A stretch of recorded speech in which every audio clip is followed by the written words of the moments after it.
Dans la salle d'audience, pendant le litige concernant l'héritage, ma fille Harper s'est penchée vers moi et a chuchoté, « Tu ne verras plus jamais un seul centime de l'argent de papa. » Caleb, mon gendre, a souri avec cette arrogance qu'il avait perfectionnée ces 2 dernières années.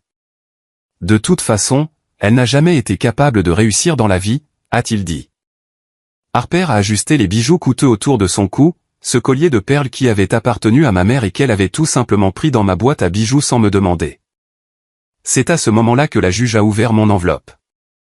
Elle a commencé à lire, ses sourcils se sont levés lentement, puis il s'est produit quelque chose que personne dans cette salle n'attendait.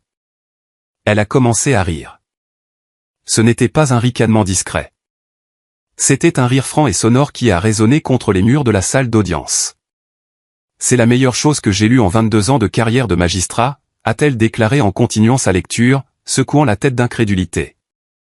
Le sourire s'est figé sur le visage de Harper. Caleb s'est redressé sur sa chaise, toute son arrogance s'évanouissant comme de la fumée. Derrière eux, les parents de Caleb se sont regardés avec une confusion grandissante. Je suis resté immobile, les mains croisées sur mes genoux, feignant la même fragilité qu'ils avaient utilisée pour justifier chacune de leurs humiliations. Mais intérieurement, quelque chose en moi souriait, car je savais exactement ce que la juge était en train de lire, et je savais que tout était sur le point de s'effondrer sur leur tête. La juge a brandi plusieurs documents qui se trouvaient à l'intérieur de l'enveloppe. Son expression est passée de l'amusement à une sévérité professionnelle en un instant. « Madame Harper, Monsieur Caleb », a-t-elle commencé d'un ton tranchant comme du verre. « Pouvez-vous m'expliquer pourquoi, au cours des 18 derniers mois, vous avez retiré des sommes dépassant 80 000 $ des comptes de Madame Eleanor Vance, tout en lui disant qu'elle avait à peine de quoi payer ses médicaments de base ?» Le silence qui a suivi était si dense qu'on pouvait le ressentir physiquement. Harper a ouvert la bouche, mais aucun son n'est sorti. Caleb a regardé vers la porte comme s'il calculait ses options de fuite. Les parents de Caleb se sont affalés sur leur siège, leur visage perdant toute couleur. La juge a poursuivi, d'une voix de plus en plus dure, et ce n'est que le début de ce que sa mère a documenté ici. Faux documents de procuration, transfert de propriété sans consentement. Facture de voyage de luxe payée avec sa pension alors que vous la limitiez à un budget de 50 $ par semaine pour la nourriture. Harper a enfin retrouvé sa voix, tremblante et au perché, ce n'est pas vrai. Ma mère est confuse. Elle ne comprend pas comment fonctionnent les finances. Nous gérions simplement son argent pour la protéger. La protéger? La juge a brandi un autre document. La protéger en dépensant 15 000 $ pour une montre de luxe pour vous-même, Monsieur Caleb? La protéger en réservant une croisière dans les Caraïbes pour 20 000 $ alors qu'elle mangeait de la soupe en conserve et des biscuits salés 3 fois par jour? Caleb s'est levé brusquement. C'est un malentendu.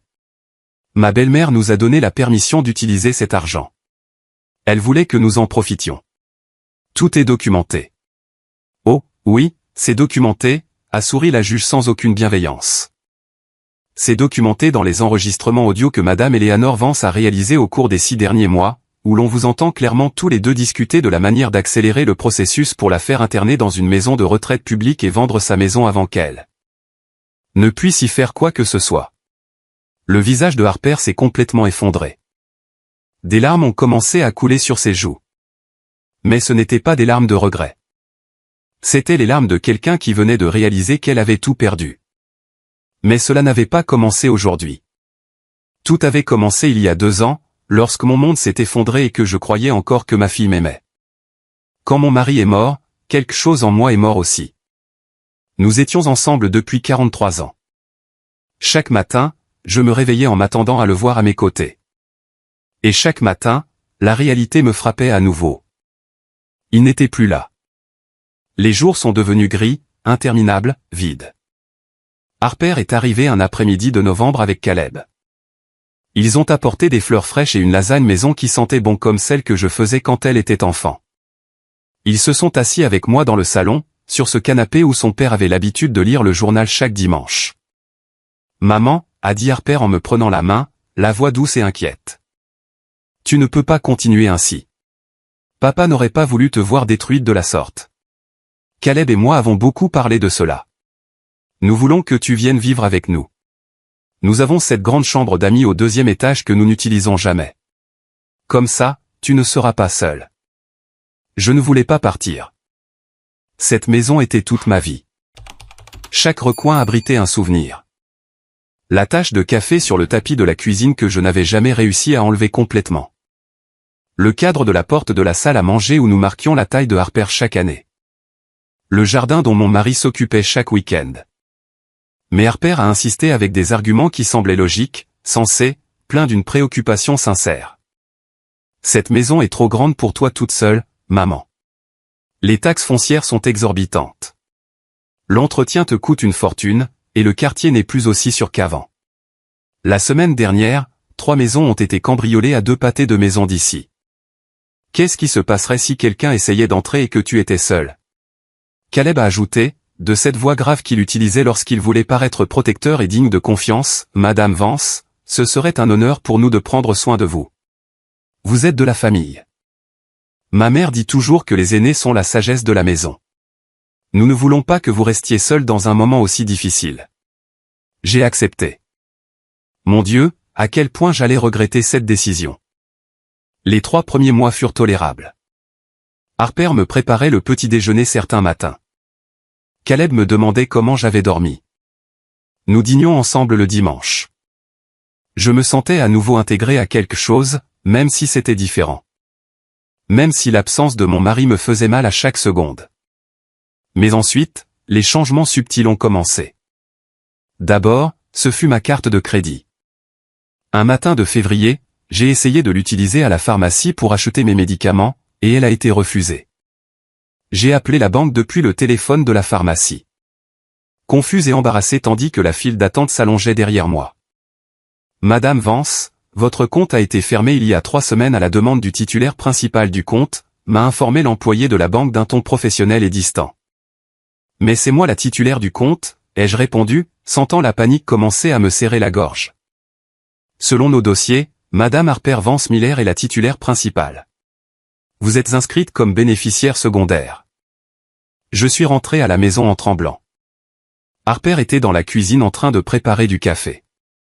Je lui ai raconté ce qui s'était passé, espérant qu'il s'agissait d'une erreur de la banque, d'une confusion administrative que nous pourrions résoudre ensemble. Elle n'a même pas levé les yeux de sa tasse. Oh, oui. Caleb et moi avons décidé qu'il valait mieux consolider les finances. Maman, tu n'as pas toute ta tête pour ces choses-là. Tu as toujours été un désastre avec l'argent. Tu te souviens quand papa devait vérifier toutes tes dépenses parce que tu dépassais le budget? Ce n'était pas vrai. Mon mari et moi avions toujours géré nos finances ensemble, en équipe. Mais avant que je ne puisse défendre mes souvenirs, Harper a poursuivi, de plus, à ton âge, il est facile de se faire escroquer. Il y a beaucoup de criminels qui profitent des personnes âgées. Nous te protégeons. Ne t'inquiète pas. Tout ton argent est en sécurité. Nous nous occuperons de payer tout ce dont tu as besoin. Mais j'ai besoin de mes médicaments, ai-je dit, ma voix sonnant plus faible que je ne l'aurais souhaité. Je sais, maman. C'est pour cela que je suis allé les payer pour toi ce matin. C'est déjà réglé. Harper m'a enfin regardé avec ce sourire patient que l'on réserverait à un enfant en bas âge. Fais-nous confiance, nous sommes ta famille. La semaine suivante, Caleb m'a installé dans le salon. Et a apporté un dossier rempli de papiers. Madame Vance, nous devons parler de la maison, a-t-il commencé, sur un ton sérieux mais bienveillant. Les impôts sont en retard. L'entretien doit être payé. La vérité est que cette propriété devient un fardeau financier très lourd. Mais c'est ma maison, ai-je dit, sentant ma poitrine se serrer. Je comprends qu'elle soit pleine de souvenirs, mais il faut être pratique, Eleanor. Quel sens cela a-t-il de garder une maison vide qui consomme tes économies? Si nous la vendons maintenant, nous pouvons investir cet argent. Le faire fructifier pour toi. Sécuriser ton avenir. Je ne veux pas la vendre. Caleb a soupiré comme s'il faisait face à quelqu'un d'incroyablement têtu. Écoute, nous ne disons pas de prendre la décision tout de suite. Réfléchis-y simplement. Mais en attendant, nous avons besoin que tu signes quelques papiers, juste des formalités juridiques. Une autorisation pour que je puisse gérer le paiement des impôts et des services publics depuis mon compte. Comme ça, ils ne prennent pas de retard et nous évitons les pénalités. Signe ici. Mon Dieu, comme je me suis détesté plus tard d'avoir signé. En mars, ma vie avait complètement changé. Je n'avais plus accès à mon argent. Caleb me donnait $50 chaque semaine pour mes dépenses personnelles, comme si j'étais une adolescente recevant de l'argent de poche. Quand je demandais plus parce que j'avais besoin d'acheter de nouvelles chaussures, il me regardait comme si j'avais demandé la lune. $50 par semaine, c'est plus qu'assez, Madame Vance. Qu'est-ce que vous dépensez autant ici? Vous ne payez pas de loyer. Vous ne payez pas la nourriture. Vous ne payez pas les charges. Cet argent est juste pour vos petits plaisirs. Mes petits plaisirs. Comme si ma vie entière pouvait être réduite à $50 par semaine. Les règles ont commencé à apparaître également.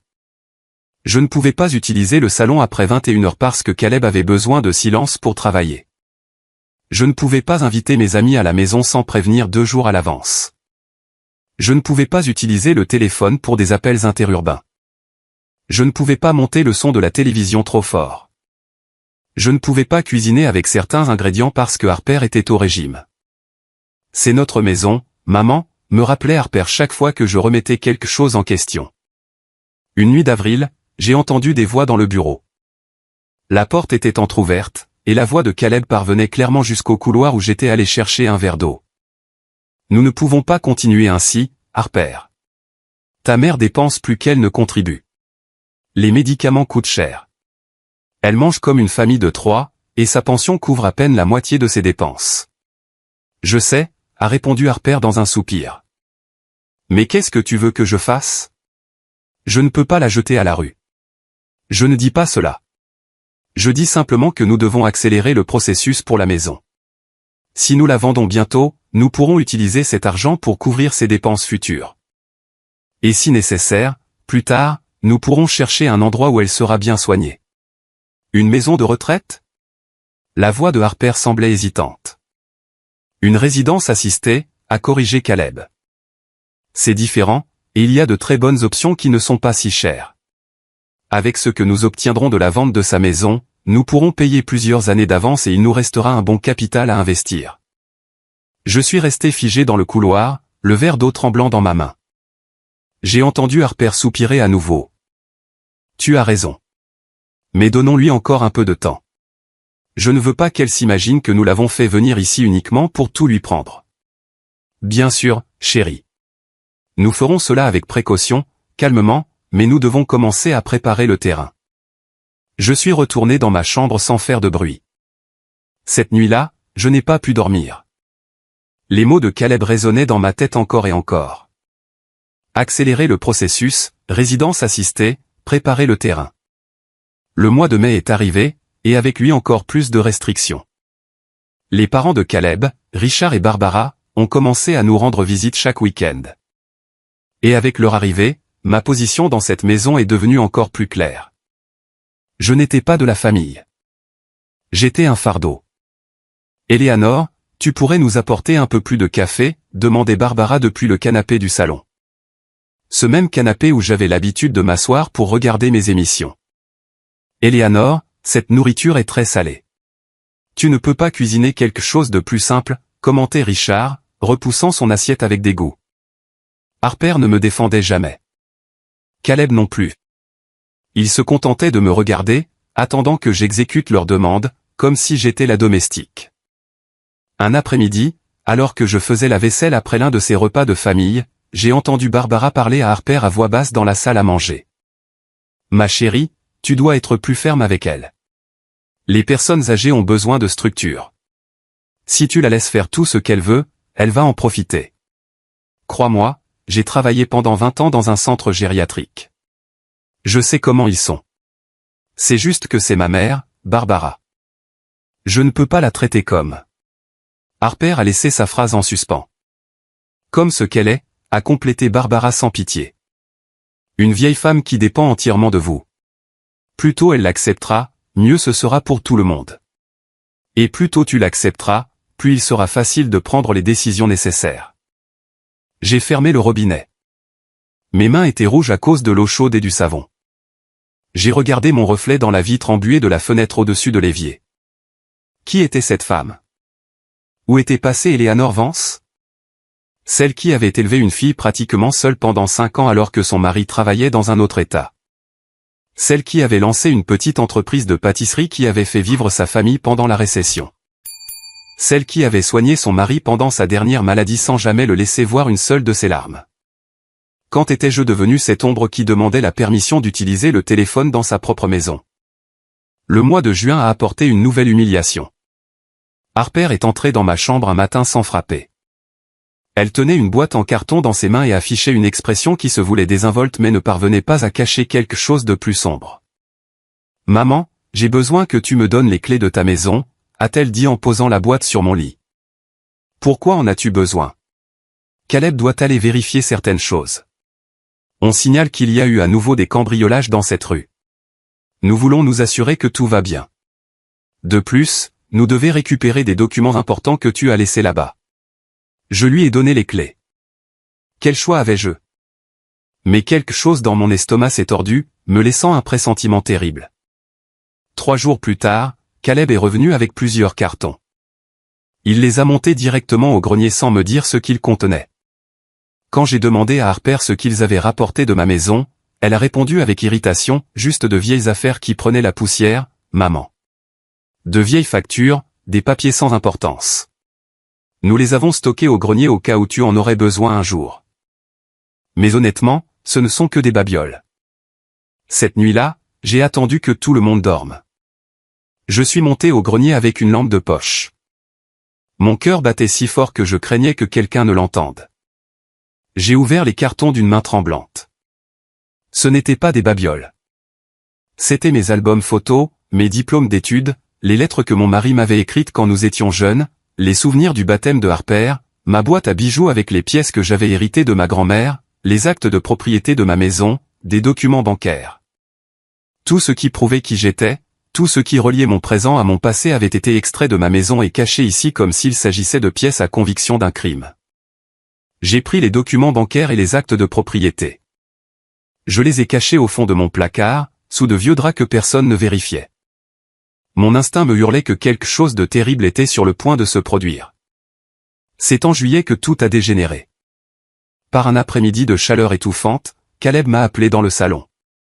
Harper était assise à côté de lui, les yeux rouges comme si elle avait pleuré. Richard et Barbara étaient là aussi, le visage figé dans des expressions d'inquiétude qui n'atteignaient pas leurs yeux. « Madame Vance, nous devons parler de quelque chose de très sérieux », a commencé Caleb. Sur la table basse, il y avait d'autres papiers. Il y avait toujours des papiers. Nous avons reçu des nouvelles très inquiétantes de la banque. Quelles nouvelles? Votre maison fait l'objet d'une procédure de saisie. Apparemment, il y a une dette d'impôt foncier de 3 ans qui n'a jamais été payée. Nous parlons de 45 000 $, amende et intérêts compris. J'ai eu l'impression de recevoir un coup de poing dans le ventre. C'est impossible. Mon mari a toujours payé les impôts à temps, et après sa mort, j'ai continué à le faire. Eh bien, de toute évidence, quelque chose a mal tourné, est intervenu Harper, s'essuyant les yeux avec un mouchoir.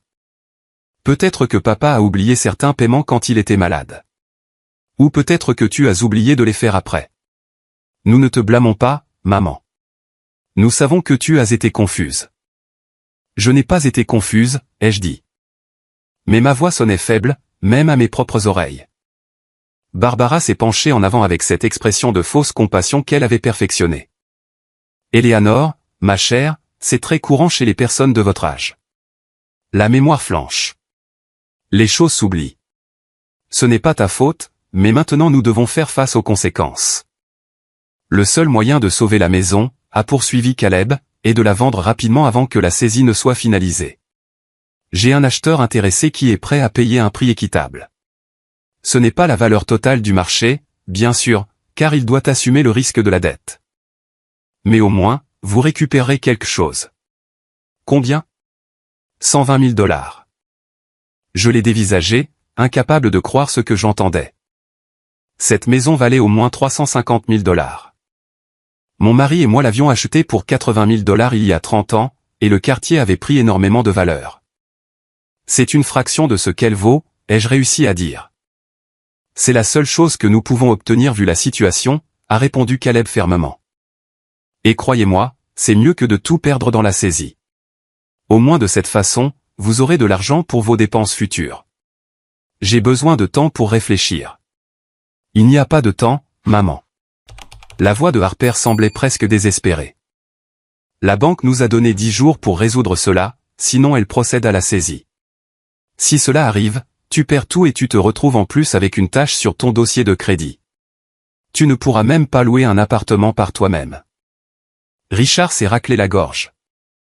Eleanor, je sais que c'est difficile, mais tu dois penser à ton avenir. Que feras-tu quand tu ne pourras plus vivre ici avec Harper et Caleb? Ils ont leur propre vie, leur propre projet. Cet argent de la vente pourrait te garantir un endroit digne pour passer tes dernières années.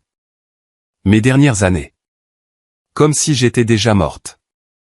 Comme s'il ne me restait plus qu'à attendre la fin dans un endroit où ils pourraient m'oublier. Je vais parler directement à la banque, ai-je dit en me levant. Vous ne pouvez pas, a répondu Caleb trop rapidement. Vous n'avez plus d'autorisation légale sur ce compte. Rappelez-vous, vous avez tout transféré au nom de Harper pour protéger vos actifs. Seule elle peut négocier avec la banque maintenant. Je me suis tenu au milieu de ce salon, entouré de gens qui étaient censés m'aimer, et j'ai compris avec une clarté absolue que j'étais prise au piège. J'avais signé des papiers sans les lire entièrement. J'avais fait confiance. J'avais cru que ma propre fille ne me ferait jamais de mal. Quelle idiote j'avais été. J'ai besoin d'air, ai-je murmuré, et je suis sorti dans le petit jardin. Je me suis assise sur le banc en fer à côté des rosiers. Le soleil de juillet était implacable. J'ai fermé les yeux et, pour la première fois depuis des mois, j'ai laissé couler mes larmes librement. J'ai pleuré mon mari. J'ai pleuré la femme que j'avais été. J'ai pleuré la fille que je pensais avoir, et la cruelle étrangère qu'elle était devenue. Mais soudain, une voix m'a tiré de ma spirale de désespoir. Madame Vance, est-ce que ça va? J'ai ouvert les yeux. De l'autre côté de la clôture, mon voisin Arthur me regardait avec une inquiétude sincère.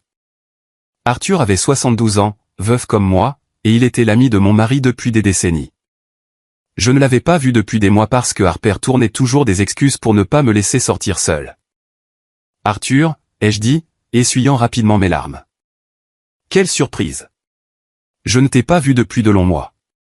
J'ai demandé de tes nouvelles plusieurs fois, mais ta fille me dit que tu te reposes ou que tu ne te sens pas bien. Il a fait une pause. Madame Vance, pardonne-moi d'être direct, mais est-ce que ça va? Est-ce qu'il te traite bien ici? Quelque chose dans sa façon de demander, la préoccupation réelle dans ses yeux a brisé la dernière barrière qui maintenait mon silence. Non, ai-je chuchoté. Je ne vais pas bien, Arthur. Et je ne sais pas quoi faire. Il a regardé vers la maison pour s'assurer que personne ne nous observait. Écoute, j'ai une amie qui est avocate. Elle est spécialisée dans les dossiers pour les personnes âgées. J'ai déjà vu des situations comme celle-ci. Eleanor, ce que fait ta famille a un nom, et il y a des moyens de se défendre. Je n'ai pas d'argent pour un avocat. Elle fait des consultations initiales gratuites, et s'il y a un dossier solide, elle peut travailler sur la base d'honoraires conditionnels. Parle-lui au moins, s'il te plaît. Tu ne peux pas continuer ainsi. Il m'a tendu un bout de papier avec un numéro de téléphone. Je l'ai glissé dans la poche de ma jupe juste au moment où j'ai entendu la porte arrière s'ouvrir. Harper est sorti avec un air méfiant. Maman, à qui parles-tu? Avec monsieur Arthur. Il me disait simplement bonjour. Harper s'est approché de la clôture avec un sourire qui n'atteignait pas ses yeux. Bonjour, Arthur. C'est très gentil à vous de vous soucier de ma mère, mais elle a besoin de se reposer maintenant. Vous savez comment elle est à son âge. Elle se fatigue facilement. Arthur a hoché la tête lentement, mais son regard m'a transmis un message très clair. Appelle ce numéro. Puis il a dit au revoir et est parti. Harper a attrapé mon bras avec plus de force que nécessaire. Rentrons, maman. Le soleil est très fort, et je ne veux pas que tu te déshydrates. Cette nuit-là, j'ai attendu jusqu'à 2 heures du matin. La maison était dans un silence absolu. Je suis descendu pieds nus. Chaque grincement du bois résonnait comme un coup de feu dans l'obscurité. J'ai atteint la cuisine et, depuis le téléphone fixe, j'ai composé le numéro qu'Arthur m'avait donné, en maintenant le volume au minimum. Une voix de femme a répondu à la 3e sonnerie. Kate Sterling. Comment puis-je vous aider? Je m'appelle Eleanor Vance, ai-je chuchoté. Un ami m'a donné votre numéro. J'ai besoin d'aide. Pendant les 20 minutes qui ont suivi, je lui ai tout raconté. Les documents que j'avais signés sans vraiment comprendre, l'argent qui disparaissait, les conversations que j'avais entendues sur la vente de ma propre maison et mon placement en maison de retraite. Ma voix tremblait pendant que je parlais, mais Kate écoutait sans m'interrompre. Quand j'ai eu fini, il y a eu un bref silence avant qu'elle ne prenne la parole. Sa voix était ferme mais bienveillante. Madame Vance, ce que vous me décrivez est un abus financier et émotionnel sur une personne âgée, peut-être aussi une fraude s'ils ont falsifié des documents ou fait pression sur vous pour signer des choses que vous ne compreniez pas. En revanche, j'ai besoin de preuves matérielles. Avez-vous accès à certains des papiers que vous avez signés? Des relevés bancaires? Des documents de la maison? J'en ai quelques-uns cachés dans ma chambre. Je les ai pris du grenier. Bien. C'est très bien. Maintenant, écoutez-moi attentivement car c'est crucial. J'ai besoin que vous agissiez comme si rien n'avait changé. N'affrontez pas votre fille ni votre gendre. Ne leur dites pas que vous m'avez parlé. Plus ils croiront qu'ils ont le contrôle total, plus nous pourrons rassembler de preuves. Mais ils vont vendre ma maison dans 10 jours. C'est une tactique de pression. Il est très probable que cette dette d'impôt n'existe même pas ou que, si elle existe, elle ait été générée par eux. Demain, je vais commencer à faire des recherches dans les registres publics de votre propriété. J'ai aussi besoin que vous essayiez de documenter tout ce que vous pouvez. Les conversations, les mouvements, tout ce qui prouve ce qu'ils font. Comment? Ils fouillent mes affaires. Ils contrôlent tout ce que je fais. Votre téléphone portable. Vous l'avez toujours? Oui, mais Harper a installé une sorte de contrôle parental. Je ne peux pas télécharger d'application ni accéder à certaines fonctions. Kate a laissé échapper un soupir de frustration. Bien sûr qu'elle l'a fait. Très bien, nous allons faire avec ce que nous avons. Pouvez-vous quitter la maison sans éveiller de soupçons? Parfois, ils me laissent aller à l'église le dimanche. Caleb me dépose et revient me chercher 2 heures plus tard. Parfait.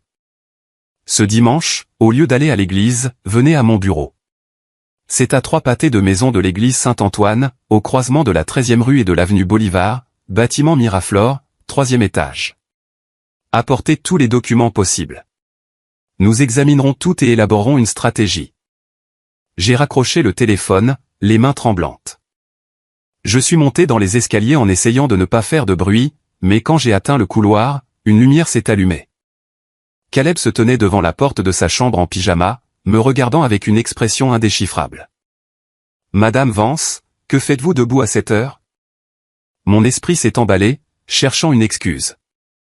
Je ne pouvais pas dormir. Je suis descendu me chercher un verre de lait chaud. Le médecin me l'a recommandé pour l'insomnie.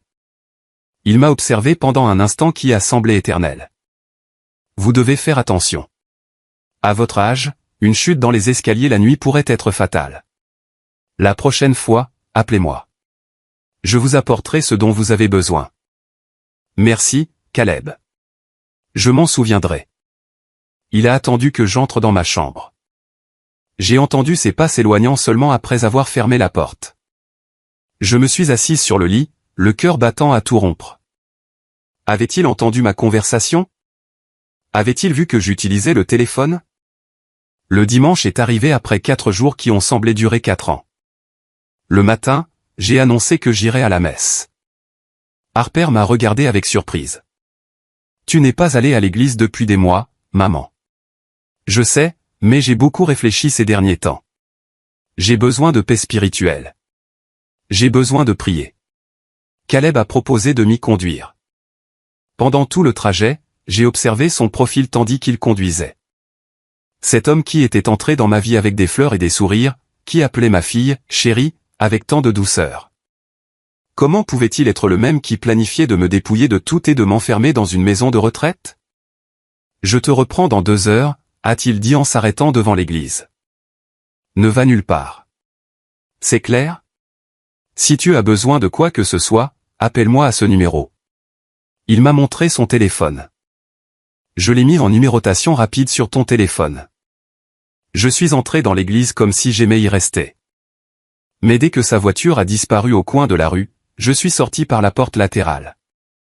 J'ai parcouru à pied les 3 pâtés de maison jusqu'au bâtiment Miraflore, les jambes flageolantes et mon sac serré contre ma poitrine.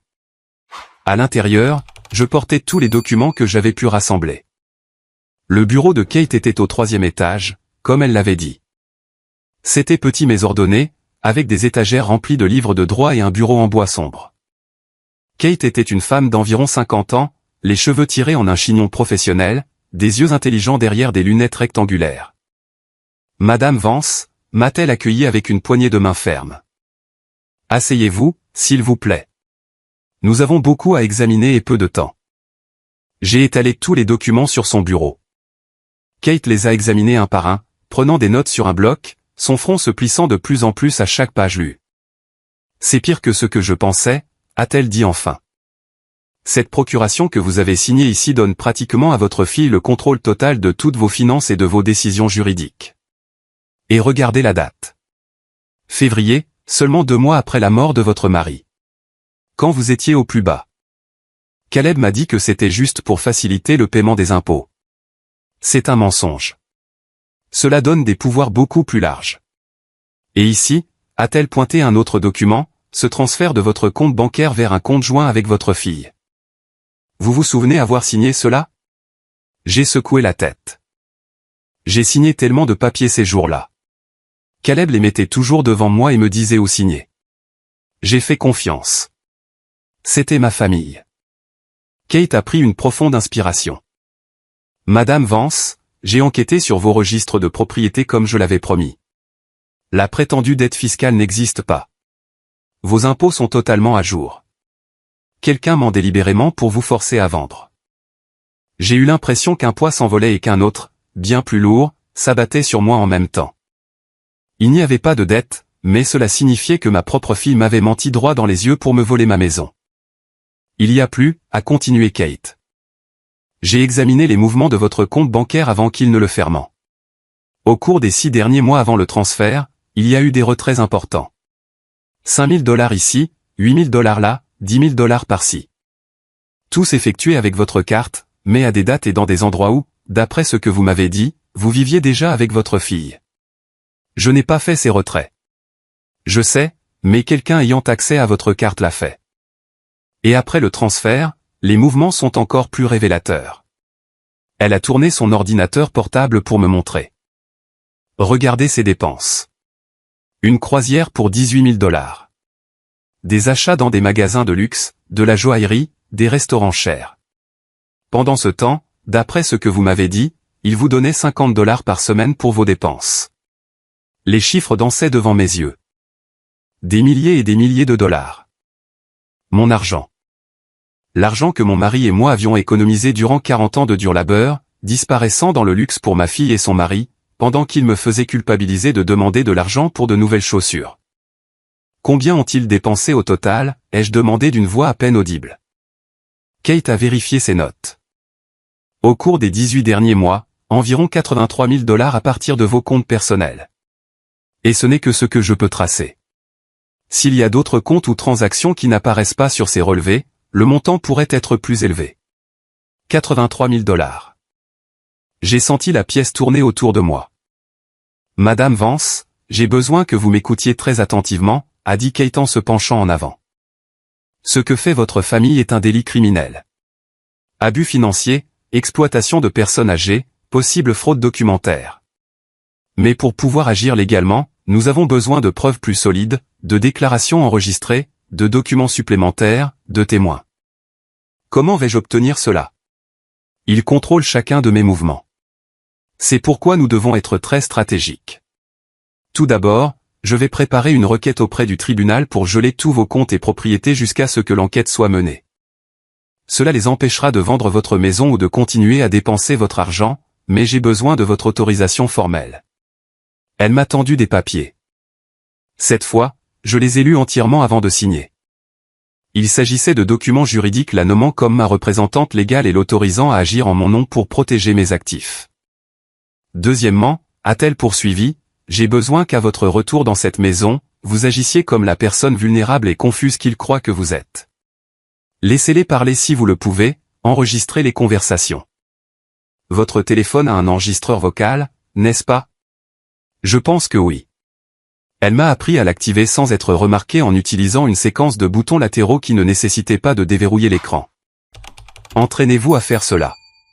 Quand ils discutent de leur plan, quand ils parlent de la vente de la maison, quand ils disent quoi que ce soit d'incriminant, enregistrez-le. Vous n'avez pas besoin de vidéo, juste de l'audio. Et s'ils me découvrent? C'est un risque. Mais Madame Vance, sans preuve directe, ce sera votre parole contre la leur. Et malheureusement, ils ont déjà construit un récit selon lequel vous êtes une vieille dame confuse qui ne comprend pas les choses. Nous avons besoin de leurs propres mots pour détruire ce récit. J'ai regardé ma montre. 1h15 s'était écoulée. Caleb allait bientôt arriver. Il y a autre chose que je dois vous dire, a dit Kate, son expression devenant encore plus sérieuse. J'ai fait quelques recherches sur votre gendre, Caleb Miller. Il a des antécédents. Il y a 7 ans, il a été poursuivi par une ex-partenaire pour abus financiers. L'affaire a été classée parce qu'elle a abandonné les charges, mais le schéma est identique. Gagner la confiance. Prendre le contrôle des finances. Isoler la victime. J'ai eu la nausée. Est-ce que ma fille le sait? Je ne sais pas. Mais si elle ne le sait pas, elle devrait. Et si elle le sait et participe malgré tout, alors ils sont tous les deux également coupables. Kate m'a raccompagné jusqu'à la porte. Une dernière chose, à un moment donné, ils vont se rendre compte que quelque chose a changé. Quand la banque les informera qu'ils ne peuvent pas procéder à la vente de la maison. Quand ils découvriront qu'il y a des ordonnances judiciaires bloquant les comptes, il y aura une confrontation. Ce moment sera dangereux. Dangereux? Comment? Les gens qui se sentent acculés font des choses désespérées. Si à un moment quelconque vous vous sentez en danger physique, appelez le 911. N'hésitez pas. Votre sécurité est plus importante que n'importe quelle preuve. Je suis retourné à l'église juste au moment où Caleb arrivait. Pendant tout le trajet de retour, il m'a posé des questions apparemment anodines sur la messe, le sermon, les personnes avec qui j'avais parlé. J'ai répondu par des généralités, priant intérieurement pour qu'il ne remarque pas à quel point mon cœur battait vite. Ce soir-là, pendant le dîner, Caleb a annoncé qu'il y avait une bonne nouvelle. L'acheteur de la maison est prêt à conclure l'affaire cette semaine. Nous avons juste besoin que vous signiez les derniers papiers, Madame Vance. Nous le ferons mercredi à la société de titres. Harper m'a pris la main à travers la table. Je sais que c'est dur, maman, mais pense au côté positif. Tu auras de l'argent garanti. Tu n'auras plus jamais à te soucier des impôts ou de l'entretien. J'ai hoché la tête faiblement. D'accord, comme vous voudrez. Caleb a souri, satisfait. Barbara, qui dînait avec nous ce soir-là, a souri elle aussi.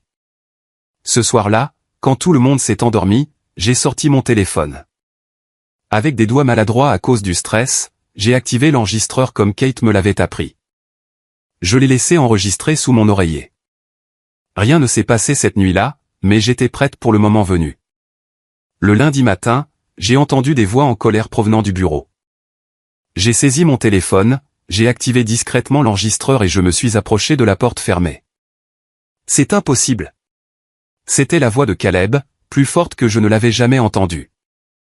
J'ai appelé la banque il y a 10 minutes. Ils disent qu'il y a une ordonnance judiciaire gelant tous les comptes associés à Eleanor Vance. Qui diable a bien pu demander cela?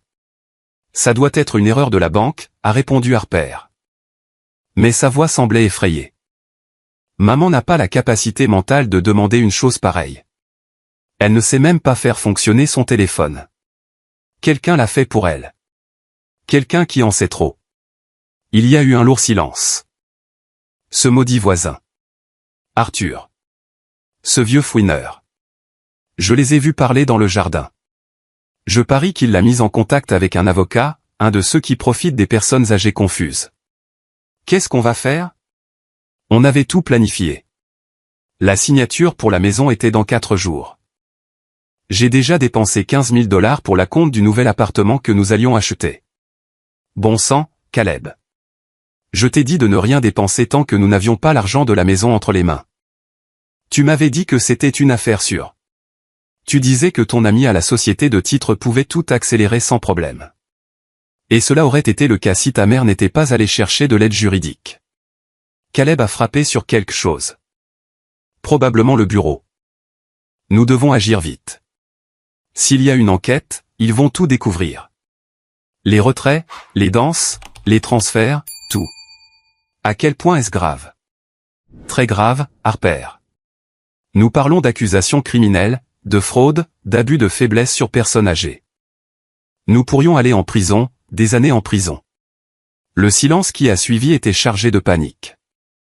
Enfin, la voix de Harper, plus basse mais claire, alors nous devons nous assurer que maman ne puisse pas témoigner. Si nous la déclarons inapte, son témoignage ne comptera pas. Ta mère a travaillé dans le centre gériatrique. Elle connaît des psychiatres qui pourraient lui diagnostiquer une démence ou quelque chose du genre. Il est trop tard pour cela maintenant.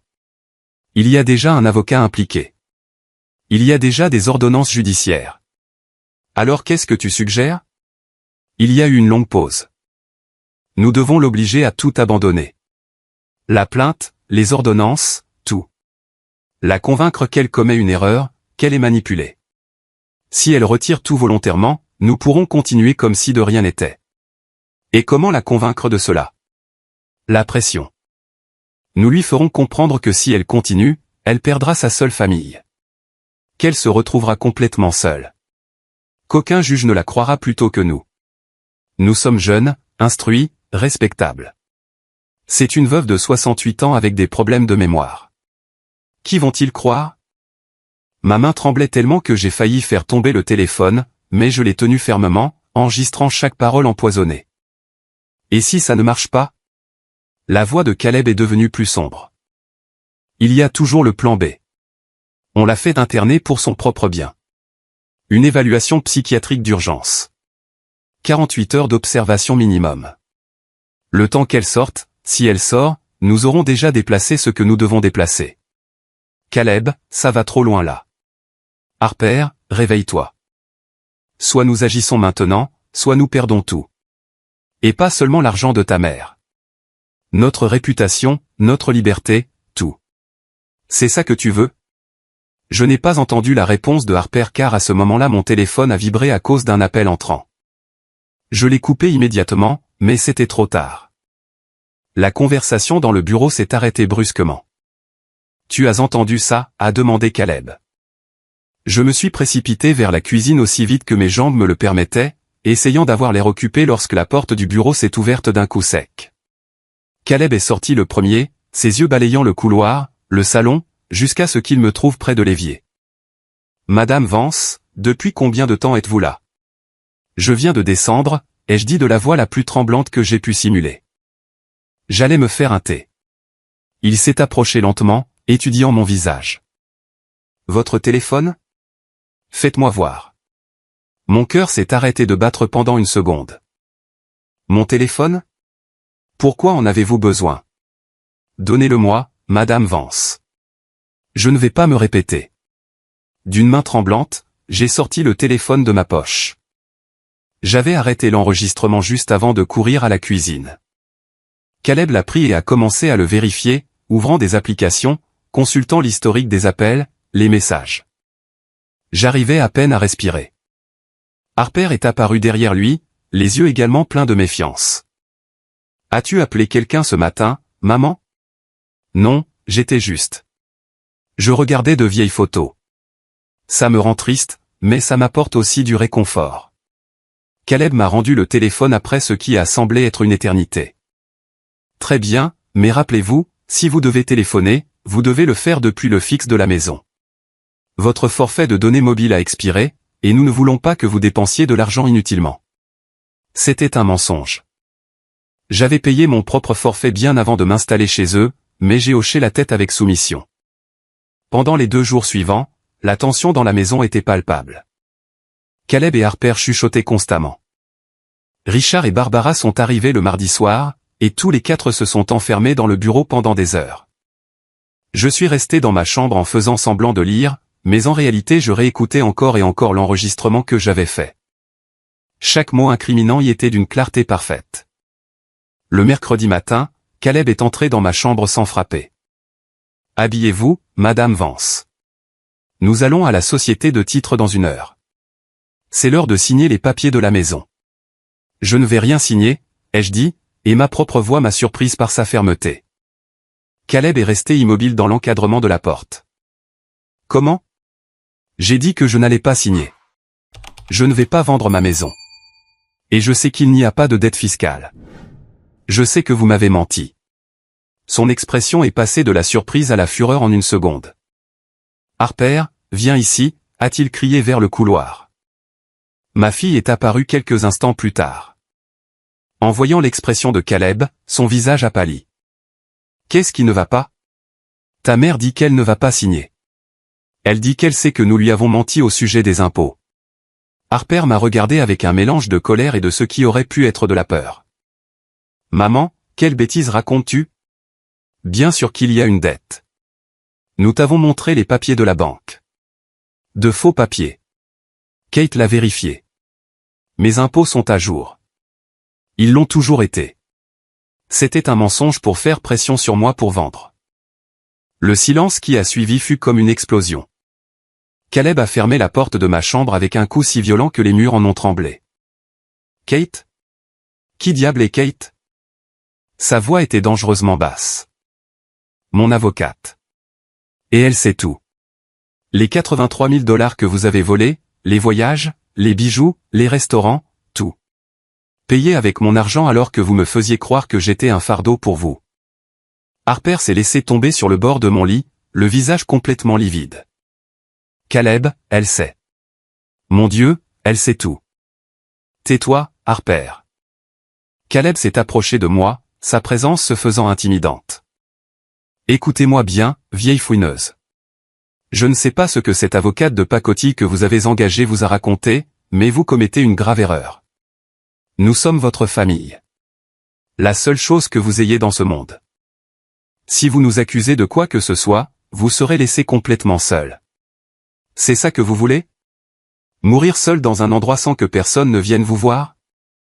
Je préfère mourir seul que de vivre dépouillé. Sa main s'est levée comme s'il allait me frapper. Mais Harper a hurlé, Caleb, non. Ça ne fera qu'empirer les choses. Il a baissé la main lentement, mais ses yeux étaient remplis d'une haine pure. Très bien, jouons à ce jeu à votre façon. Mais je vous préviens, Madame Vance. Vous allez le regretter. Vous allez nous supplier de vous pardonner avant que tout cela ne soit fini. Ils ont quitté ma chambre en claquant la porte. J'ai entendu leur voix s'élever dans le couloir, puis le bruit de plusieurs portes qui se fermaient. Je suis restée assise sur mon lit, tremblante, mais ressentant aussi quelque chose que je n'avais pas ressenti depuis des mois, de la force. 1 heure plus tard, j'ai entendu la sonnette. Des voix inconnues résonnaient dans le salon. J'ai jeté un coup d'œil attentif depuis le premier étage et j'ai vu 2 policiers parler avec Caleb et Harper. L'un d'eux tenait plusieurs documents. Monsieur Miller, Madame Vance Miller, nous avons une ordonnance judiciaire exigeant la production de tous les relevés bancaires et documents relatifs aux comptes et propriétés de Madame Eleanor Vance. Vous êtes également sommé de comparaître devant le tribunal des affaires familiales lundi prochain à 9 h du matin. Caleb a pris les papiers d'une main tremblante. C'est ridicule. Nous sommes sa famille. Nous prenons soin d'elle.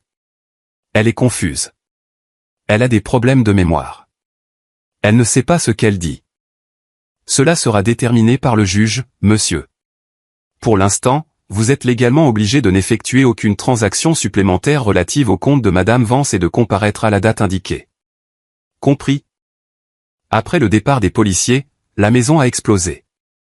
Barbara et Richard sont arrivés quelques minutes après avoir reçu un appel frénétique de Caleb. Les 4 se trouvaient dans le salon quand je suis descendu. La voilà, a dit Barbara en me voyant, la voix dégoulinante de venin. L'ingrate. Après tout ce que nous avons fait pour vous. Tout ce que vous avez fait? Les mots sont sortis de ma bouche avant que je ne puisse les arrêter. Vous voulez parler de me voler 83 000 $ sur mes comptes? D'essayer de me voler ma maison? De me traiter comme une servante dans ce qui était censé être mon foyer? Richard s'est levé de sa chaise, me pointant du doigt d'un air accusateur. Tu as de la chance que nous t'ayons supporté tout ce temps. Tu es une vieille femme aigrie qui a gâché la vie de sa fille. Elle aurait pu être quelqu'un si elle n'avait pas eu à s'occuper de toi. Je n'avais pas de besoin qu'on s'occupe de moi. J'avais besoin qu'on me respecte. Du respect? A ricané Barbara. Tu sais ce que nous allons te donner? Rien. Absolument rien. Quand tout cela sera fini, et crois-moi, ça va mal finir pour toi, tu vas te retrouver dans un hospice public à manger de la bouillie et à mourir seul. Parce que personne ne voudra avoir quoi que ce soit à faire avec la vieille folle qui a dénoncé sa propre famille. Harper a enfin parlé, la voix brisée. Maman, nous pouvons encore arranger ça.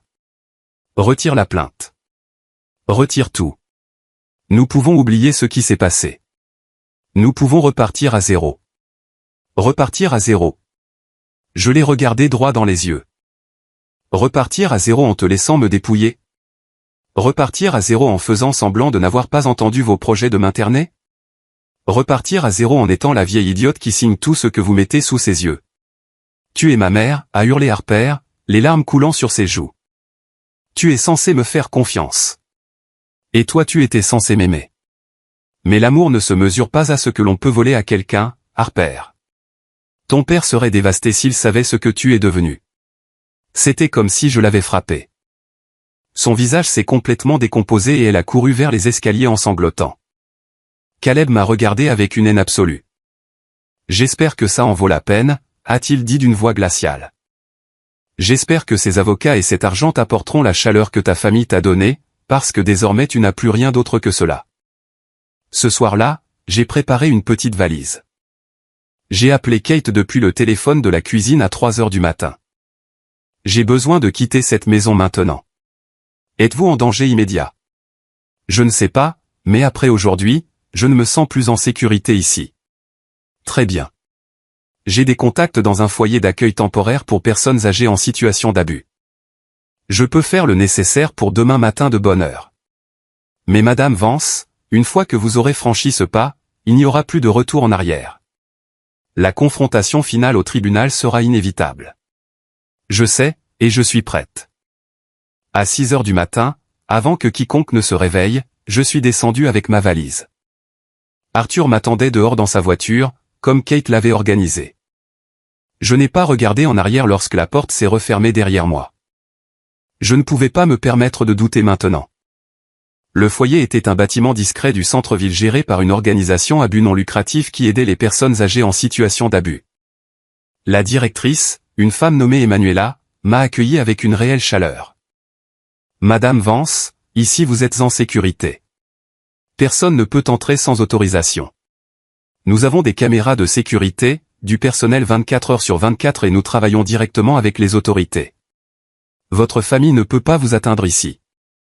Ils m'ont attribué une chambre petite mais propre. Elle disposait d'un lit, d'une armoire, d'une chaise près de la fenêtre. C'était simple, austère même, mais c'était à moi. Pour la première fois depuis 2 ans, je fermais une porte en sachant que personne n'entrerait sans ma permission. Kate est arrivée l'après-midi même avec d'autres documents à examiner. Elle avait obtenu les relevés bancaires complets, l'historique des transactions, des copies de toutes les procurations et des transferts que j'avais signés. Le dossier est solide, a-t-elle dit en étalant les papiers sur la petite table de ma chambre. Nous avons des preuves matérielles de fraude. Nous avons les enregistrements audio où ils admettent leur plan. Nous avons des témoins qui peuvent témoigner de leur comportement. Mais je dois vous préparer à ce qui vous attend. Madame Vance, ce ne sera pas facile. À quel point? Votre fille et votre gendre vont engager des avocats, de bons avocats probablement. Ils vont essayer de vous discréditer. Ils vont soutenir que vous n'êtes pas en pleine possession de vos facultés mentales, que vous êtes manipulé par moi ou par d'autres. Ils vont faire venir des experts qui témoigneront de votre prétendue confusion mentale. Ce sera brutal. Et nous allons gagner. Kate m'a regardé droit dans les yeux. Oui, nous allons gagner parce que les preuves sont irréfutables, mais le processus sera douloureux. Vous devrez vous asseoir dans une salle d'audience et écouter votre propre fille dire des choses terribles sur vous. Vous devrez garder votre calme pendant qu'ils essaieront de détruire votre crédibilité. Êtes-vous prête pour cela? J'ai pensé à mon mari. Aux 43 ans passés à construire une vie ensemble. Au sacrifice qu'il avait fait en travaillant loin de la maison pour que nous puissions acheter cette demeure. À la nuit passée à ses côtés à la fin, me tenant la main, me faisant promettre que je prendrais soin de moi. Je suis prête, ai-je dit. Les jours suivants furent un tourbillon de préparation juridique. Kate a fait venir un psychologue clinicien qui m'a évalué de manière approfondie, testant ma mémoire, ma capacité de raisonnement, ma compréhension des événements passés et présents. J'ai passé 3 heures à répondre à des questions, à résoudre des énigmes, à me rappeler des dates et des détails. Madame Vance, a dit le médecin à la fin avec un sourire, votre esprit est parfaitement clair. En fait, votre mémoire et votre capacité cognitive sont supérieures à la moyenne pour votre âge. Tout argument d'incompétence mentale sera facile à réfuter avec mon évaluation.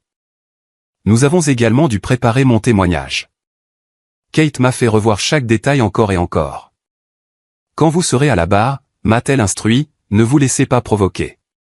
Ils vont essayer de vous mettre en colère, de vous faire pleurer, de vous faire paraître instable.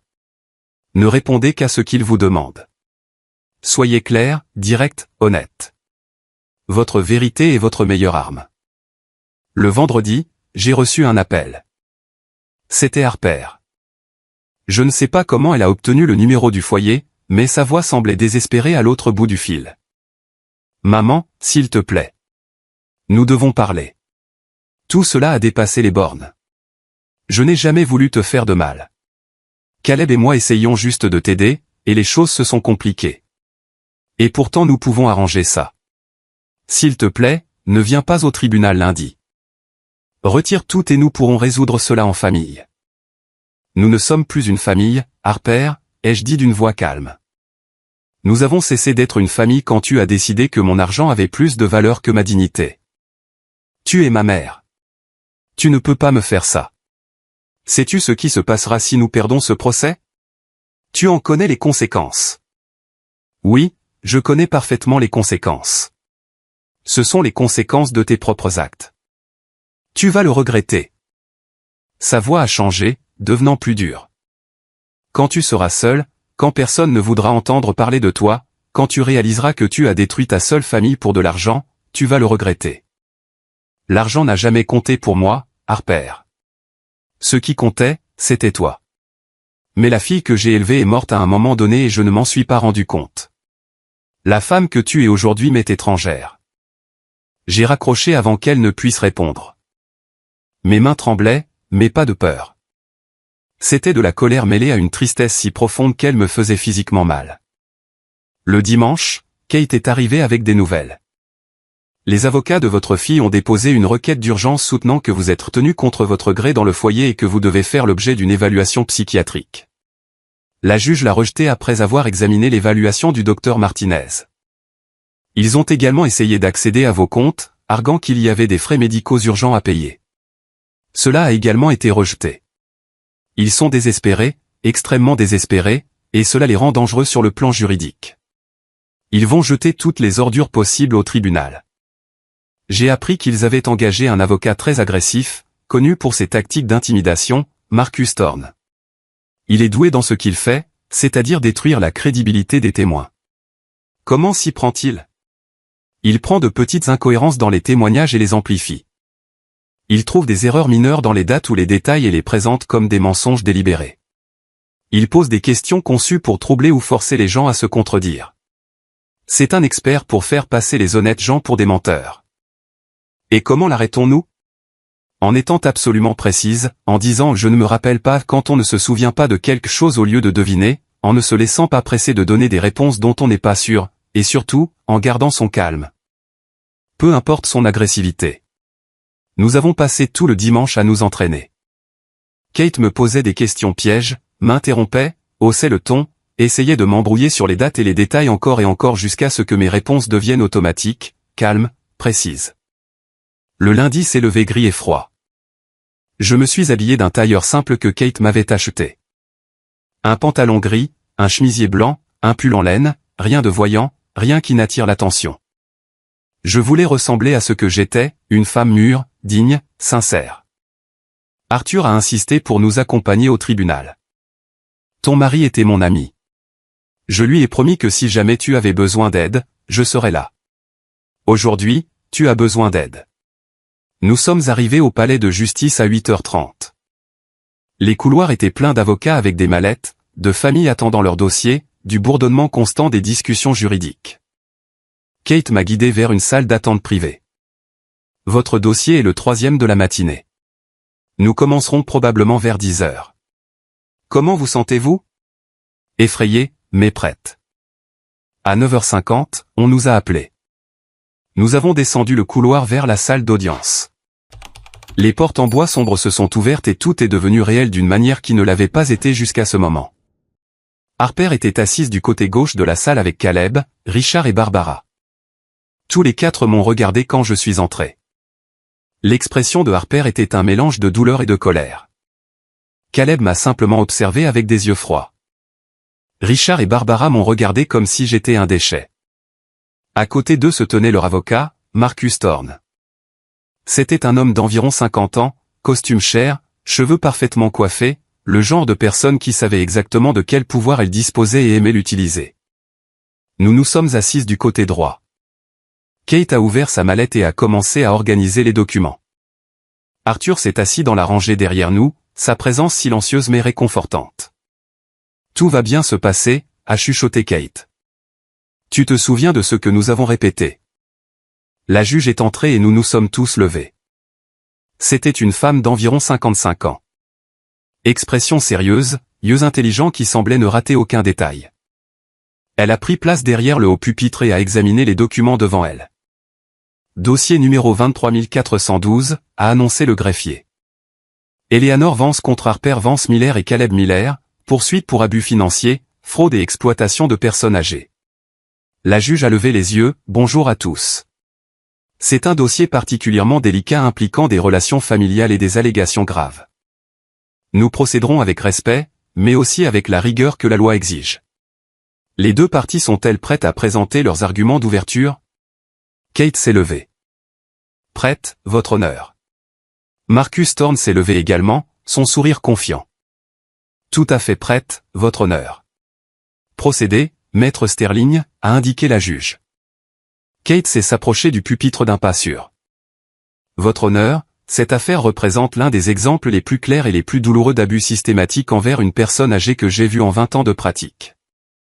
Madame Eleanor Vance, une veuve de 68 ans en pleine possession de ses facultés mentales, a été systématiquement dépouillée de son autonomie, de sa dignité et d'environ 83 000 $ de ses économies par sa propre fille et le mari de celle-ci. Marcus s'est levé immédiatement, objection. Votre honneur, ma consoeur présente des conclusions comme des faits. Il n'y a aucune preuve que. Rejeté, a interrompu la juge.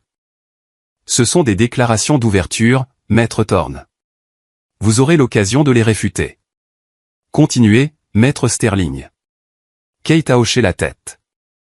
Les faits que nous présenterons aujourd'hui montreront un schéma délibéré de manipulation qui a commencé 2 mois seulement après le décès du mari de Madame Vance, alors qu'elle était au plus bas. Nous montrerons comment les défendeurs ont progressivement pris le contrôle total de ses finances grâce à des procurations obtenues sous de faux prétextes. Nous présenterons des relevés bancaires documentant des dépenses extravagantes payées avec l'argent de ma cliente alors qu'on lui octroyait 50 $ par semaine pour ses besoins fondamentaux. Et surtout, nous présenterons des enregistrements audio où les défendeurs discutent explicitement de leur plan pour vendre sa maison sans son véritable consentement et l'interner dans un établissement afin d'assumer le contrôle total de ses actifs. Un murmure a parcouru la salle. La juge a frappé un coup de marteau, silence. Kate est retournée s'asseoir. Marcus Thorne s'est levé, ajustant sa veste de costume. Son sourire était calculé, conçu pour projeter une confiance absolue. Votre honneur, ce que nous avons entendu de la bouche de maître Sterling semble terrible, presque cinématographique dans sa dramaturgie, et c'est précisément l'intention, créer un récit de méchants et de victimes qui fait appel aux émotions mais ignore les faits réels. La vérité est beaucoup plus simple et beaucoup moins sinistre. Ma cliente Harper Vance Miller est une fille aimante qui, avec son époux, a accueilli sa mère après le décès de son père. Madame Vance était déprimée, confuse, incapable de gérer ses propres affaires. Ils ont assumé la lourde responsabilité de s'occuper d'elle, non pas par obligation légale, mais par amour familial. J'ai regardé Harper pendant que son avocat parlait. Elle gardait les yeux baissés, les mains fermement croisées sur ses genoux. Les documents que Madame Vance a signés, a continué Marcus, ont été signés volontairement après des explications claires dans le but exprès de protéger ses actifs contre d'éventuels abus ou erreurs dus à son âge avancé et à son état émotionnel fragilisé. Les dépenses que la partie adverse qualifie d'extravagantes étaient des dépenses normales pour une famille qui s'était agrandie d'un membre, s'ajoutant au coût considérable de soins et de santé d'une personne âgée. Quant à ces prétendus enregistrements, nous verrons qu'il s'agit de conversations sorties de leur contexte, mal interprétées par une dame âgée qui est malheureusement manipulée par des tiers cherchant à tirer profit de la discorde familiale. Il s'est rassis d'un air satisfait. La juge a pris des notes pendant un instant avant de parler. Très bien, maître Sterling. Vous pouvez appeler votre premier témoin. J'appelle Madame Eleanor Vance à la barre. Je me suis levé, les jambes chancelantes. Le chemin vers la barre a semblé faire des kilomètres. Le greffier m'a fait prêter serment de dire la vérité. Je me suis assise dans le fauteuil surélevé, sentant le poids de tous les regards fixés sur moi. Kate s'est approchée avec une expression bienveillante. Bonjour, Madame Vance. Pouvez-vous nous dire quand votre mari est décédé? Le 3 décembre, il y a 2 ans. Ma voix a sonné plus ferme que je ne l'espérais. Et comment était votre relation avec votre fille avant ce moment? Bonne. Pas parfaite, mais bonne. Nous nous voyons régulièrement. Nous fêtions les anniversaires ensemble, les fêtes. C'était ma fille. Je l'aimais. Quand avez-vous commencé à vivre avec elle et son mari?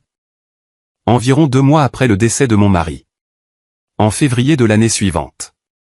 Ils m'ont convaincu qu'il valait mieux que je ne reste pas seul. Vouliez-vous déménager? J'ai hésité. Kate a hoché la tête. Qu'est-ce qui s'est passé avec l'accès à vos propres comptes bancaires après le déménagement? Ils ont pris mes cartes. Ils disaient que c'était pour me protéger des escroqueries. Caleb, mon gendre, a commencé à me donner $50 chaque semaine pour mes danses personnelles.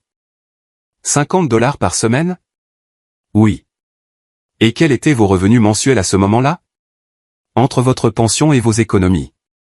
Ma pension était de $2200 par mois, et j'avais environ $160 000 d'économies. Un murmure a de nouveau parcouru la salle. La juge a pris des notes sans lever les yeux. Savez-vous maintenant à quoi le reste de votre argent a été dépensé? Oui. À ce moment-là, il me disait que cela allait aux impôts, aux charges, à la nourriture, à mes médicaments, mais j'ai découvert plus tard que cela avait été dépensé en voyages, restaurants coûteux, bijoux, vêtements de marque pour eux. Objection. S'est levé Marcus. Le témoin spécule sur la destination des fonds sans en avoir connaissance directe. Retenu, a dit la juge. Madame Vance, limitez vos réponses à ce que vous savez personnellement. Kate a poursuivi, avez-vous personnellement vu votre fille et votre gendre acheter des articles coûteux? Oui. Caleb a acheté une montre qui coûtait $15 000. Je l'ai entendu dire le prix au vendeur quand il l'a achetée. Harper s'est acheté des robes de créateur, plusieurs qui coûtaient plus de $2000 chacune, et ils ont réservé une croisière dans les Caraïbes d'une valeur de $20 000 pour 2 personnes. Comment connaissez-vous ces prix spécifiques? Parce que je les ai entendus en parler. Et parce que plus tard, quand Caleb m'a dit qu'il n'y avait pas d'argent pour m'acheter de nouvelles chaussures parce qu'il fallait économiser, il m'a semblé étrange qu'il planifie une croisière à $20 000. Parlez-moi des règles que vous deviez suivre dans cette maison. J'ai pris une grande inspiration. Je ne pouvais pas utiliser le salon après 21 heures. Je ne pouvais pas inviter d'amis sans donner un préavis de 2 jours. Je ne pouvais pas mettre la télé fort. Je ne pouvais pas cuisiner certains aliments parce que Harper était au régime. Je ne pouvais pas passer d'appels interurbains. Je devais demander la permission pour presque tout. Et comment cela vous faisait-il vous sentir? Comme si j'étais une enfant ou, pire, comme si j'étais une employée. Je ne me sentais pas chez moi. Je me sentais toléré comme un fardeau qu'il devait supporter. Madame Vance, avez-vous déjà entendu des conversations où votre fille et votre gendre discutaient de projets concernant votre avenir? Oui, plusieurs fois. Pouvez-vous décrire l'une de ces conversations? J'ai regardé Harper droit dans les yeux pendant que je parlais. Une nuit d'avril, je les ai entendus parler dans le bureau. Caleb disait que je dépensais plus que je ne contribuais et qu'il devait accélérer le processus de vente de ma maison. Ils ont parlé de chercher un établissement de vie assistée, une maison de retraite pour moi. Il disait, avec l'argent de la vente de sa maison, il pourrait payer plusieurs années d'avance et il leur resterait du capital à investir. Harper a fermé les yeux, des larmes coulant sur ses joues. Mais ce n'étaient pas des larmes de regret. Je le voyais à la tension de sa mâchoire. Qu'avez-vous ressenti en entendant cela? Trahi, terrifié, comme si le sol s'effondrait sous mes pieds. Parce que j'ai compris que tout cela n'avait été qu'un mensonge, qu'il n'avait jamais voulu m'aider. Il voulait juste mon argent. Madame Vance, vous a-t-on dit que votre maison avait une dette fiscale de 45 000 $? Oui. En juillet, Caleb m'a montré des papiers et a dit que si je ne vendais pas rapidement, je perdrais la maison lors d'une saisie. Et était-ce vrai? Non. Mon avocate a vérifié auprès du comté. Mes impôts étaient à jour. Ils l'avaient toujours été. C'était un mensonge pour me forcer à vendre. Kate s'est approchée de la table et a pris un dossier. Votre honneur, je demande l'autorisation de diffuser un enregistrement audio que Madame Vance a réalisé au domicile des défendeurs. La juge a hoché la tête, allez-y, le silence dans la salle fut absolu lorsque l'enregistrement a commencé à jouer. Ma propre voix, tremblante, était à peine audible. Mais les voix de Caleb et Harper étaient parfaitement claires. Nous devons agir vite. S'il y a une enquête, ils vont tout découvrir. Les retraits, les dépenses, les transferts, tout. À quel point est-ce grave? Très grave, Harper. Nous parlons d'accusations criminelles, de fraude, d'abus de faiblesse sur personnes âgées. Nous pourrions aller en prison, des années en prison. L'enregistrement a continué, chaque mot tombant comme une bombe dans la salle. Lorsqu'il a atteint le passage où il discutait de m'interner d'urgence pour gagner du temps, j'ai vu Harper s'enfoncer dans sa chaise, le visage complètement livide. L'enregistrement s'est arrêté. Le silence qui a suivi était assourdissant. La juge avait une expression que je ne pouvais décrypter, mais ses yeux étaient fixés sur Harper et Caleb. Pas d'autres questions pour le moment, votre honneur, a dit Kate en retournant s'asseoir. La juge a regardé Marcus, contre-interrogatoire. Marcus s'est levé lentement. Il avait perdu une partie de sa confiance première, mais essayait de le cacher. Il s'est approché de la barre d'un pas mesuré. Madame Vance, a commencé Marcus d'une voix douce, presque aimable. Vous avez mentionné que vous étiez très triste après la mort de votre mari. Diriez-vous que votre jugement était altéré au cours de ces mois? J'avais le cœur brisé, mais mon esprit fonctionnait parfaitement. Preniez-vous des médicaments pour la dépression ou l'anxiété? Oui. Mon médecin m'avait prescrit quelque chose pour m'aider à dormir. Et ces médicaments peuvent provoquer de la confusion ou affecter la mémoire. Kate s'est levée. Objection. Mon confrère demande aux témoins de spéculer sur des effets médicaux. Je vais reformuler, a dit Marcus avant que la juge ne puisse répondre. Madame Vance, avez-vous éprouvé de la confusion ou des problèmes de mémoire pendant que vous preniez ces médicaments? Non. En êtes-vous sûr? Parce que ma cliente indique qu'il y a eu de multiples occasions où vous oubliez des conversations, répétiez des questions, ne vous rappeliez pas, ma fille ment. Un murmure a parcouru la salle. Marcus a souri légèrement, comme si cette réponse le servait. C'est une accusation forte, Madame Vance. Vous dites que votre propre fille, la femme que vous avez élevée, mentirait sous serment au sujet de votre état mental. Je dis que ma fille est prête à dire tout ce qui est nécessaire pour justifier ce qu'elle a fait. Oui, elle ment. Elle l'a déjà fait par le passé. Marcus est allé à sa table et a pris des papiers. Madame Vance, reconnaissez-vous ces documents? Je les ai regardés. C'étaient les procurations et les transferts que j'avais signés. Oui. C'est bien votre signature sur chacun d'eux. Oui. Est-ce que quelqu'un vous a forcé physiquement à les signer? Pas physiquement, mais ils ont fait pression sur moi. Ils me disaient des demi-vérités. Ils ne m'expliquaient pas vraiment ce que je signais. Mais vous avez signé volontairement. Personne ne vous a tenu la main. Personne n'a menacé de vous faire du mal si vous ne signez pas, pas de cette façon. Répondez par oui ou par non, s'il vous plaît. Avez-vous signé ces documents de votre propre main? Oui. Je vous remercie. Marcus est revenu au centre de la salle. Maintenant, concernant cet enregistrement, avez-vous informé ma cliente que vous l'enregistriez? Non. Savait-elle que sa conversation privée avec son mari était enregistrée? Non. Donc, vous avez enregistré votre fille sans son consentement, en écoutant derrière des portes closes ce qu'elle croyait être une conversation privée dans sa propre maison. Kate s'est levée. Votre honneur, la loi autorise les enregistrements par une partie lorsqu'il y a un soupçon raisonnable d'activité criminelle. Et ce soupçon sera évalué, a répondu la juge. Continuez, maître Thorne. Mais venez-en au fait. Madame Vance. N'est-il pas possible que vous ayez mal interprété cette conversation? Que lorsque votre gendre parlait de résidence assistée, il faisait référence à des options futures, et non à des plans immédiats. Que lorsqu'ils discutaient de finances, ils le faisaient parce qu'ils étaient sincèrement soucieux de gérer vos ressources de manière appropriée? Non, ce n'est pas ce qu'ils faisaient. Mais vous admettez que votre jugement était affecté par le deuil, que vous preniez des médicaments, que vous signiez des documents sans les lire entièrement. N'est-il pas possible que votre perception des événements soit déformée par votre état émotionnel? Marcus a changé de tactique. Combien maître sterling vous facture-t-elle pour vous représenter? Elle travaille sur la base d'honoraires conditionnels. Si nous gagnons, elle reçoit un pourcentage.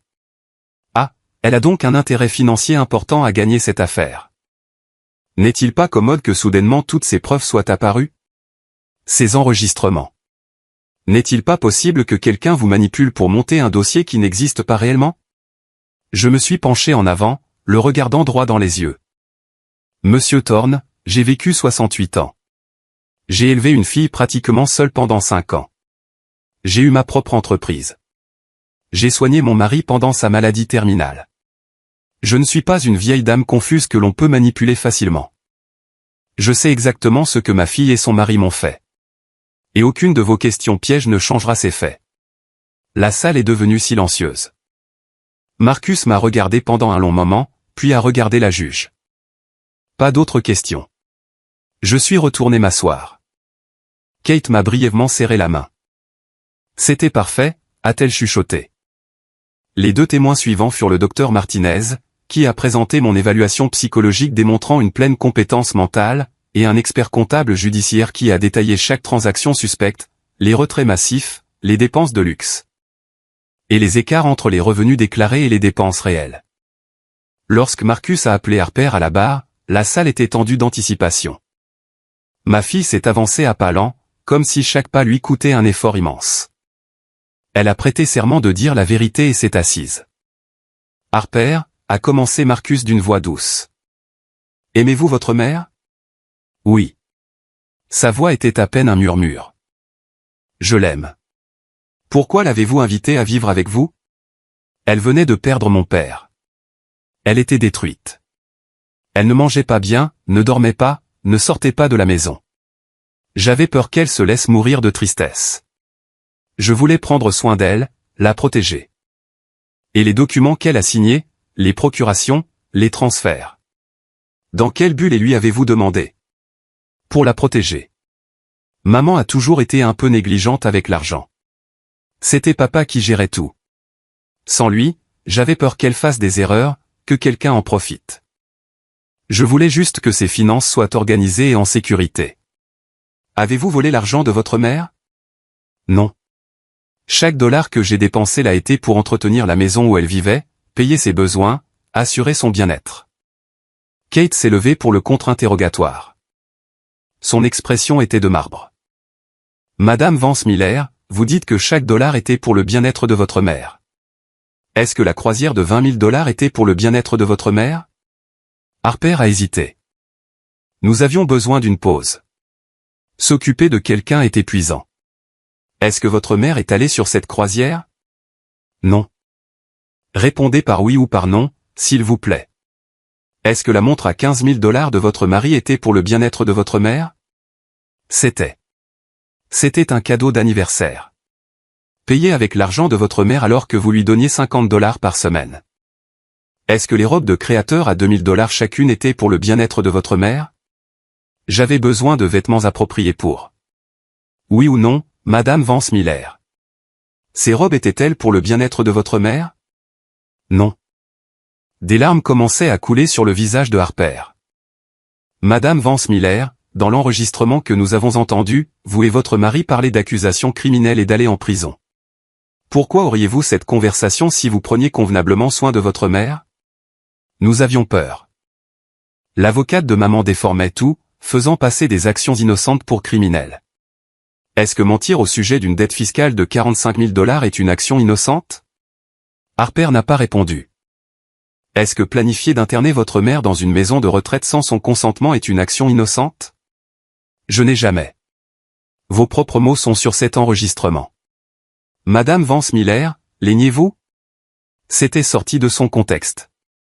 Nous envisagions des options futures. Non. Votre maman a 68 ans. Elle est en parfaite santé physique et mentale. Pourquoi aurait-elle besoin d'être dans une maison de retraite? Je pensais. Je croyais que ce serait mieux pour elle. Ou est-ce que ce serait mieux pour vous de l'écarter pendant que vous liquidiez ses actifs? Objection. A hurlé Marcus. Question tendancieuse. Retenue, a dit la juge. Maître Sterling, reformulé. Kate s'est s'approcher de la barre. Madame Vance Miller, une dernière question. Si vous aimiez vraiment votre mère et vouliez seulement prendre soin d'elle, pourquoi l'avez-vous dépouillée de son autonomie, de son argent, de sa dignité et avez-vous planifié de lui prendre sa maison? Harper sanglotait ouvertement désormais. Je ne sais pas. Tout a dérapé. Au début, nous voulions juste l'aider, mais ensuite l'argent était là, nous avions des dettes et Caleb a dit qu'elle ne s'en rendrait jamais compte. Elle s'est arrêtée brusquement, réalisant ce qu'elle venait d'avouer. Marcus a fermé les yeux avec une expression de défaite. Pas d'autres questions, a dit Kate. La juge a ordonné une suspension d'audience de 30 minutes. À son retour, son expression était sévère. J'ai examiné toutes les preuves présentées, les documents, les enregistrements, les témoignages, et je suis parvenu à plusieurs conclusions. Premièrement, Madame Eleanor Vance est en pleine possession de ses facultés mentales. Deuxièmement, il existe un schéma clair et documenté d'abus financiers et émotionnels. Troisièmement, les actions des défendeurs constituent une fraude, un détournement de fonds et une exploitation de personnes âgées. Harper sanglotait sur sa chaise. Caleb gardait les yeux fixés sur la table. Par conséquent, j'ordonne ce qui suit. Tous les pouvoirs légaux accordés à Harper Vance Miller sur les finances et les propriétés d'Eleanor Vance sont immédiatement révoqués. La restitution intégrale des 83 000 $ dépensés est ordonnée, majorée des intérêts calculés au taux légal. Il est interdit aux défendeurs d'entrer en contact avec Madame Vance sans son consentement exprès. Je renvoie cette affaire devant le bureau du procureur de district pour enquête sur d'éventuelles poursuites pénales. Et enfin, je condamne les défendeurs à payer l'intégralité des dépenses de cette procédure, y compris les honoraires de Maître Sterling. La juge a frappé un coup de marteau. L'audience est levée. Kate m'a serré dans ses bras. Arthur pleurait des larmes de joie derrière nous. J'ai regardé à travers la salle. Harper me regardait avec une expression que je n'oublierai jamais, une perte absolue mêlée à ce qui aurait pu être un regret tardif. Caleb l'a prise par le bras et l'a fait sortir de la pièce rapidement. Richard et Barbara l'ont suivi sans regarder en arrière. 3 mois plus tard, j'ai emménagé dans un petit appartement chaleureux du centre-ville. Il avait 2 chambres, une cuisine avec une fenêtre donnant sur le parc, et surtout, il était entièrement à moi. Chaque décision, de la couleur des rideaux à l'heure de mon dîner, m'appartenait. J'ai récupéré presque tout mon argent. Le procureur de district a engagé des poursuites contre Caleb et Harper. Il a accepté un accord de plaidé coupable et a été condamné à 2 ans de mise à l'épreuve ainsi qu'à la restitution des fonds. Harper a reçu 1 an de mise à l'épreuve. Tous deux se sont retrouvés avec des casiers judiciaires qui les suivraient toute leur vie. Je n'ai plus reparlé à ma fille. Parfois, je pense à elle, à la jeune fille qu'elle était, au bon moment que nous avons passé. En revanche, cette personne n'existe plus. La femme qu'elle est devenue m'est étrangère. Arthur est devenu mon meilleur ami. Nous dînons ensemble 2 fois par semaine. Nous allons au cinéma le dimanche. Il m'a présenté à son groupe d'amis du centre communautaire. Et maintenant, j'ai une vie sociale plus riche que je n'en avais eu depuis des années. Kate et moi sommes également devenus amis. Elle m'a invité à donner des conférences à des groupes de personnes âgées sur la façon de reconnaître et de prévenir les abus financiers. Mon histoire aide les autres. Elle donne un sens à tout ce que j'ai enduré. Il y a 2 semaines, j'ai reçu une lettre de Harper. Je ne l'ai pas ouverte. Je l'ai gardée entre mes mains pendant 1 heure, regardant mon nom écrit de son écriture familière. Mais finalement, je l'ai rangée dans un tiroir sans la lire. Je ne suis pas prête. Peut-être ne le serai-je jamais. Et c'est très bien ainsi, car j'ai appris quelque chose au cours de ces années de cauchemar et de renaissance. Le pardon est facultatif. La guérison ne l'est pas. Et j'ai choisi de guérir. Chaque matin, je me réveille dans mon lit, dans mon appartement, avec mon argent en sécurité sur mon compte bancaire que moi seul contrôle. Je prépare mon café comme je l'aime. Je lis le journal à mon propre rythme. Je décide de ce que je fais de ma journée sans demander de permission à personne. C'est une vie simple, tranquille, digne. C'est ma vie, enfin, complètement la mienne. Et cela, après tout ce que j'ai traversé, c'est la plus douce des victoires que j'aurais pu demander.